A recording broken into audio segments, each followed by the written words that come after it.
Hello السلام علیکم دوستو، ہم ایک بار پھر قصے اردو کے جہاں چینل سے ایک بہت ہی نایاب اور بہت ہی زبردست کہانی لے کر آپ کی خدمت میں حاضر ہوئے ہیں۔ اگر آپ کو ہماری یہ کہانی اچھی لگتی ہے اور پسند آتی ہے تو برائے مہربانی ہماری اس کوشش کے لیے ہمارے چینل کو سبسکرائب کریں اور ساتھ موجود بیل آئیکن کو ضرور دبا لیں تاکہ ہماری ہر نئی آنے والا قصہ کہانی آپ تک بآسانی پہنچ سکے۔ شکریہ۔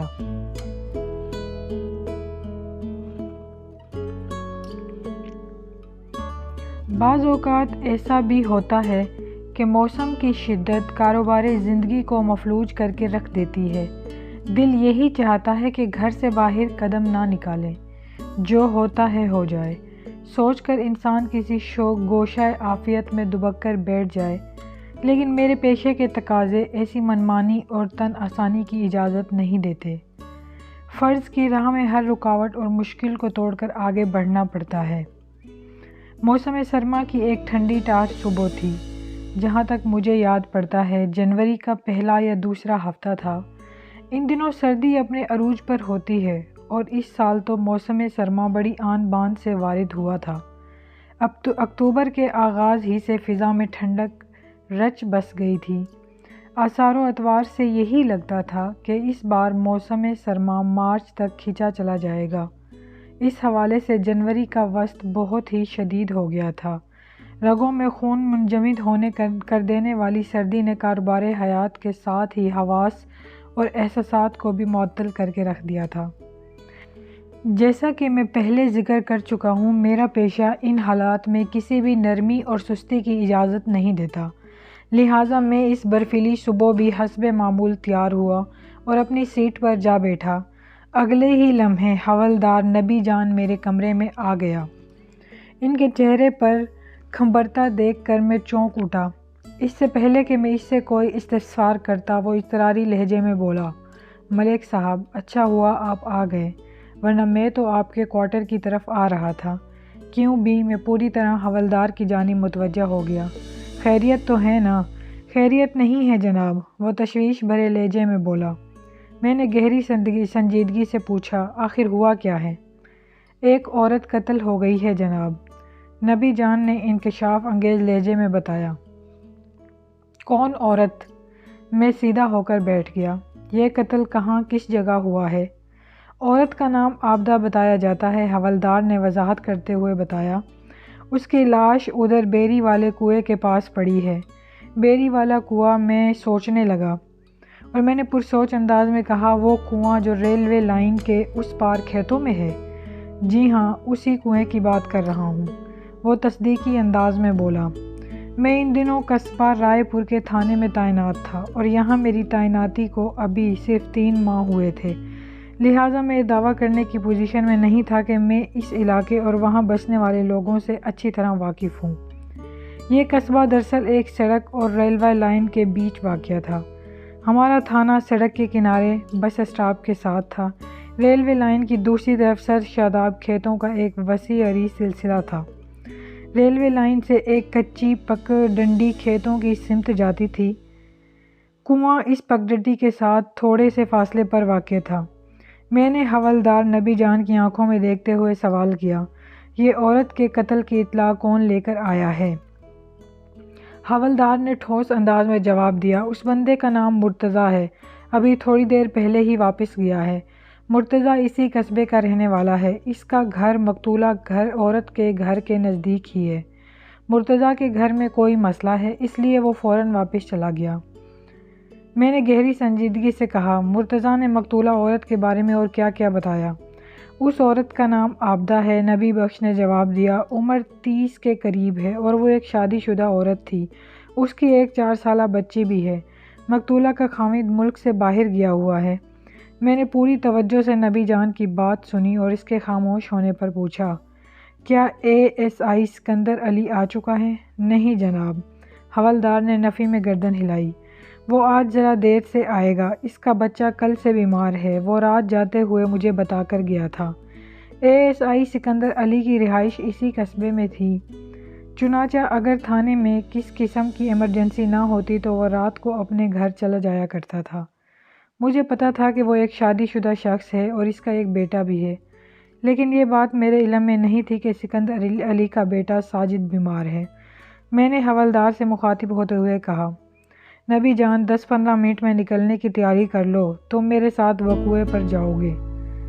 اوکے ملک صاحب، اس نے فرمان برداری سے کہا اور میرے کمرے سے نکل گیا۔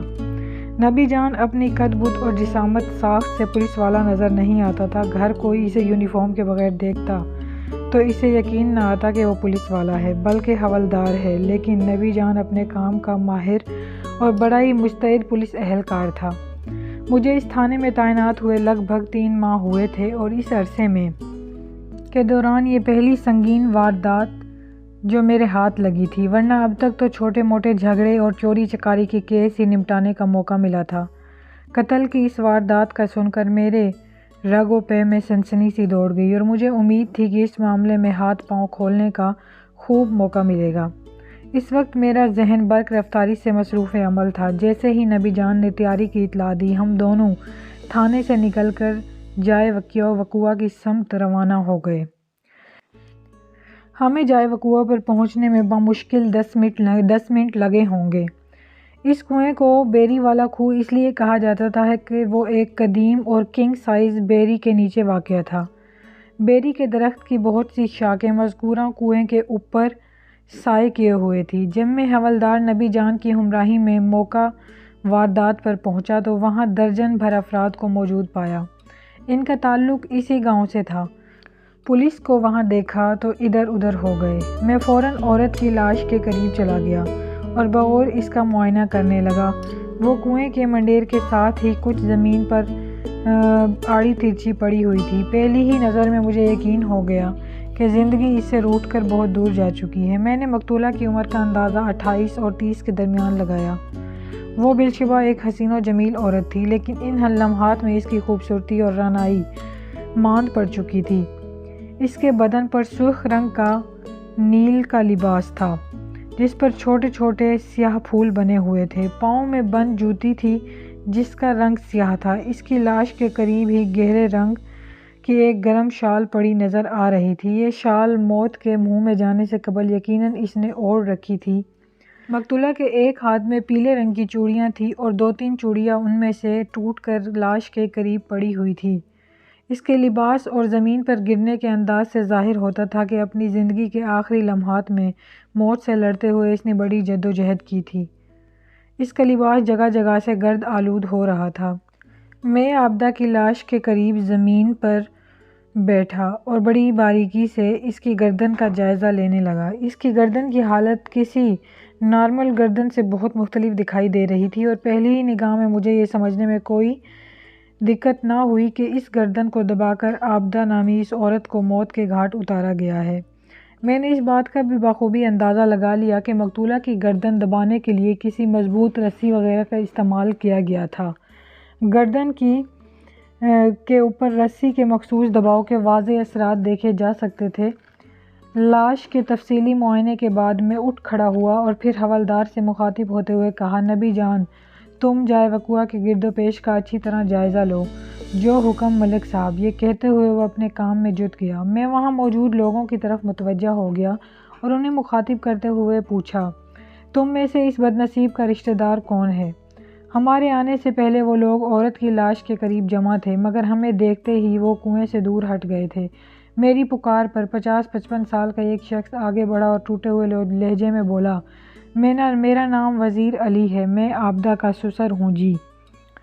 وزیر علی ایک بہت ہی چھوٹے معمولی قد اور بھاری جسم کا مالک تھا۔ رنگ سانولا اور توند نکلی ہوئی، سر کے بال کافی حد تک اڑ چکے تھے، اس لیے اپنے چہرے پر ہلکی سی داڑھی بھی رکھی ہوئی تھی۔ اس سے پہلے کہ میں وزیر علی سے کوئی سوال کرتا، ایک صحت مند شخص تیزی سے آگے آیا اور اپنا تعارف کراتے ہوئے بولا، جناب تھانے دار صاحب، میرا نام راشد ہے، یہ عابدہ میری چھوٹی بہن ہے۔ میرا مطلب ہے یہ میری بہن تھی۔ میں نے چونک کر باری باری وزیر علی اور راشد کی طرف دیکھا۔ وہ دونوں میرے سوال کے جواب پر پورے اترتے تھے، یعنی وہ مقتولہ کے قریبی رشتہ دار تھے۔ راشد ایک مضبوط کاٹھی کا مالک تھا اور رنگ گورا اور عمر 40 کے قریب تھی۔ یہ بات مجھے معلوم ہو چکی تھی کہ مقتولہ عابدہ اسی قصبے کی رہنے والی تھی اور اس کا خاوند روزگار کے سلسلے میں ملک سے باہر گیا ہوا تھا۔ اپنی معلومات میں اضافہ کرنے کی خاطر میں نے مقتولہ کے بڑے بھائی سے پوچھ لیا، راشد کیا تم بھی ادھر رائے پوری میں رہتے ہو؟ اس نے کہا ہاں، ہم پچھلی 3 پیڑھیوں سے اسی گاؤں میں رہتے ہیں۔ جناب وزیر علی کا گھر جنوب سمت ریلوے لائن کے قریب ہے اور میں شمالی جانب رہتا ہوں۔ آپ تھانے سے آئیں تو پہلے میرا گھر پڑے گا۔ ٹھیک ہے، میں تم دونوں سے بعد میں باری باری بات کروں گا، میں نے تسلی آمیز لہجے میں کہا، پہلے موقع کی ضروری کارروائی مکمل ہو جائے۔ وہ دونوں خاموش ہو کر پیچھے ہٹ گئے، لیکن میں نے ایک بات خاص طور پر محسوس کی کہ ان کے مابین کوئی خوشگوار تعلقات نہیں تھے۔ دونوں ایک دوسرے سے کھنچے کھنچے نظر آتے تھے اور کوشش کر کے ذرا دور کھڑے ہوئے تھے۔ میں ان کی باہمی رنجش کو نوٹ کیے بنا رہ نہیں سکا تھا۔ میں نے لوگوں کو موقع واردات سے اس لیے بھی دور ہٹا دیا تھا کہ ممکن تھا کہ مجھے قاتل تک رسائی حاصل کرنے کے لیے وہاں وغیرہ اٹھانے کی ضرورت پیش آتی۔ میں نے موقع پر موجود افراد سے بھی پوچھ گچھ کی، لیکن وہ اس واقعے یا قاتل کے حوالے سے کوئی اہم بات بتا نہ سکے۔ مجھے امید تھی کہ راشد اور وزیر علی سے ہونے والی بات چیت ضرور نتیجہ خیز ثابت ہوگی۔ ان دونوں کے دلوں اور ذہنوں میں پائے جانے والے جو نا اتفاقی تھی، میں نے بڑی وضاحت سے اسے نوٹ کیا تھا جبھی میں نے ان سے الگ الگ بات کرنے کا فیصلہ کیا۔ ان کا جو یہ کھلا تضاد تھا، اس سے میں اس معاملے کی نوعیت تک پہنچ سکتا تھا۔ میں ان سے پوچھ تاچھ میں مصروف ہی تھا کہ حوالدار تیز قدموں سے چلتے ہوئے میری طرف آ گیا۔ اس کے چہرے سے دبا دبا جوش جھلک رہا تھا۔ اس نے اپنے ہاتھوں کو نمایاں کر رکھا تھا اور مجھے ان کے ہاتھوں میں ایک رسی دبی ہوئی نظر آ رہی تھی۔ میں پوری طرح اس کی جانب متوجہ ہو گیا۔ وہ میرے قریب آ کر کہنے لگا، ملک صاحب یہ دیکھیں کیا ملا ہے۔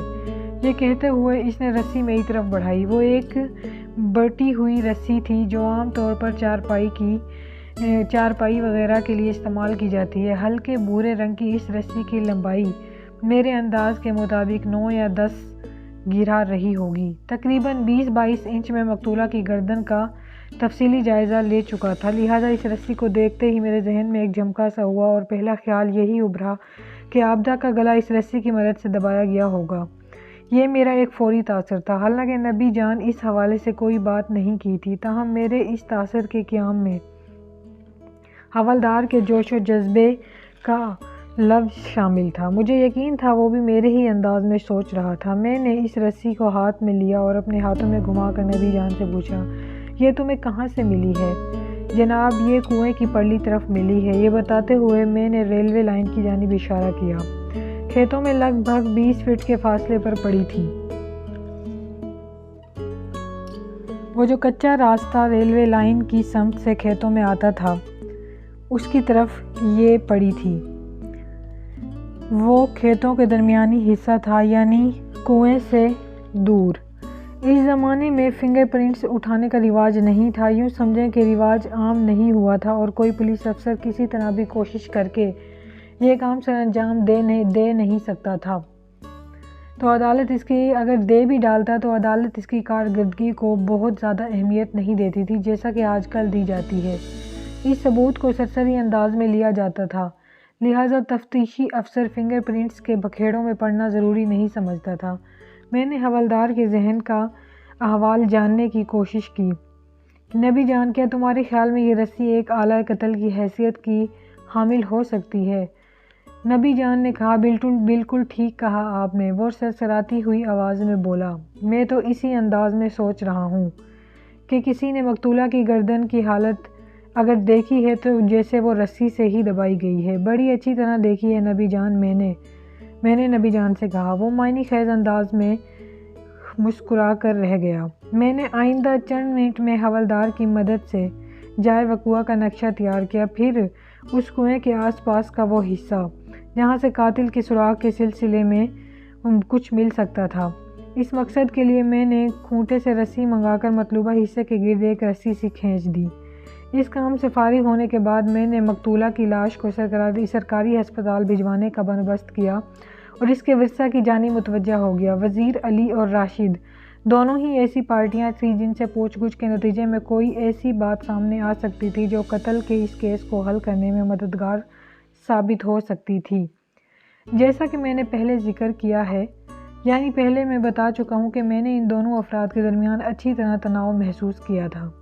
یہی تناؤ اس مرحلے پر ایک میرے لیے اچھی صورت بن کر سامنے آ گیا۔ راشد نے کہا، تھانے دار صاحب، پہلے آپ مجھ سے سوال جواب کریں۔ عابدہ میری چھوٹی بہن تھی، میں آپ کو زیادہ بہتر طور پر بتا سکتا ہوں اس بیچاری کے ساتھ کیا ہوا ہوگا۔ وہ میرے بیٹے کی گھر والی تھی۔ وزیر علی نے ایک لفظ پر زور دیتے ہوئے کہا، میری بہو اور میری اکلوتی پوتی کی ماں تھی۔ اب میں اس کے بارے میں پہلے مجھ سے پوچھ گچھ کریں۔ آپ لوگ آپس میں جھگڑا نہ کریں ورنہ اصل معاملہ پیچھے رہ جائے گا۔ میں نے ان دونوں سے کہا، میں تم دونوں کو بولنے کا پورا موقع دوں گا، لیکن اصول کے تحت۔ کیسا اصول جی؟ وزیر علی نے الجھتی ہوئی نظروں سے میری جانب دیکھا۔ میں نے اسے جواب دیا، موسم کی سختی اس بات کی اجازت اور رعایت نہیں دیتی کہ یہاں کھلی فضا میں کچہری لگا کر مزید قیام کیا جائے۔ ہمیں کسی گھر کے اندر بیٹھ کر بات کرنی ہوگی، لہٰذا جس کا گھر قریب ہے اس جگہ سے، میں پہلے اس کا بیان لوں گا، اس کے بعد دوسرے کی باری آئے گی۔ میرا فیصلہ سن کر وزیر علی مطمئن دکھائی دینے لگا، کیوں نہ کہ سوال اس کے نام نکل آیا تھا۔ وہ ریلوے لائن کی دوسری طرف رہتا تھا، جبکہ راشد کا گھر قصبے کے دوسرے سرے پر تھا۔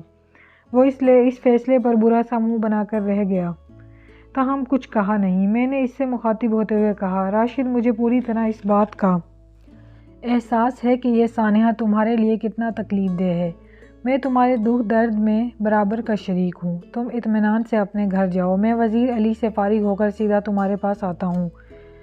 پھر میں نے ایک لمحے بعد اسے کہا، تمہیں فکر مند ہونے کی ضرورت نہیں، یہ میرا تم لوگوں سے وعدہ ہے کہ میں بہت جلد عابدہ کے قاتل کو گرفتار کر کے عدالت کے حوالے کر دوں گا، اور میں اپنی سی کوشش کر کے اسے ایسی عبرتناک سزا دلاؤں گا کہ تم لوگوں کے کلیجوں میں ٹھنڈک پڑ جائے۔ میں جان ہارنے والی عابدہ کو تو واپس نہیں لا سکتا، لیکن اس کے قاتل کو تلاش ضرور کروں گا۔ میں نے دونوں پارٹیوں کو مطمئن کر دیا تھا۔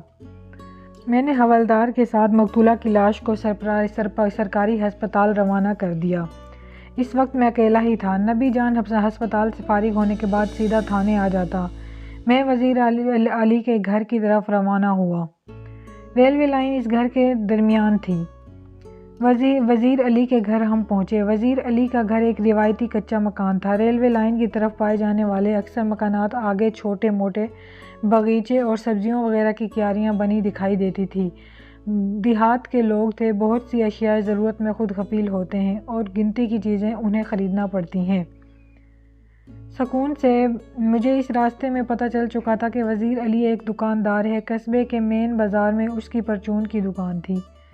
گھر میں بسنے والے افراد کی تعداد بھی محدود تھی، یعنی خود وزیر علی، اس کی بیوی ملکہ اور بہو عابدہ، جو اب اس دنیا میں نہیں تھی۔